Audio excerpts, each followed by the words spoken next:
নিজে সকালবেলা ঘুমিয়ে নেবে। এখন 14 বার করে একবার করে খাটে উঠছে আর নামছে, উঠছে আর নামছে। আর উঠাবোই না, থাক তুই একা একা ওঠ এবার, আমি আর উঠাতে পারবো না। এরকম করে ঝুলে থাকবে, বুঝলে? এই দেখো, এরমভাবে এরকম ও ঝুলে থাকবে। ওকে একবার করে তুলবো আমি, আবার ওখান থেকে গিয়ে ওই দিক দিয়ে নামবে, আবার ওখান থেকে এসে উঠবে। মানে কি খেলা পেয়েছো? বুঝেছো? যেই দেখছে যে আমি উঠাচ্ছি না, অমনি বেয়ে বেয়ে এদিকে চলে এসছে। দা উঠিয়ে নি আগে, ট্রেনে তুলে দিলাম, এবারে চুপ করে শুয়ে রয়েছে। দাঁড়া, আবার কামড়া কামড়ি। বদমাসের একটা সীমা থাকে, মুখটা একটা হাঁ করে রাখিস কেন, হাঁ করে রাখিস কেন? লাগছে, রেক্স লাগছে।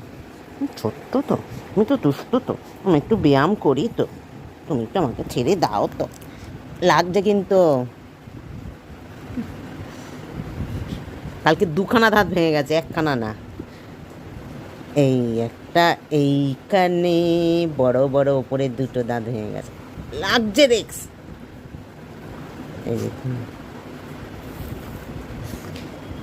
এই বাবা সবাই বলে দাঁত ফোগলা, দাঁত নেই, দাঁত নেই, রেক্সের দাঁত নেই।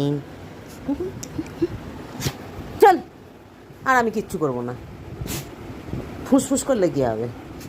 না না, আমি খেলবোই না।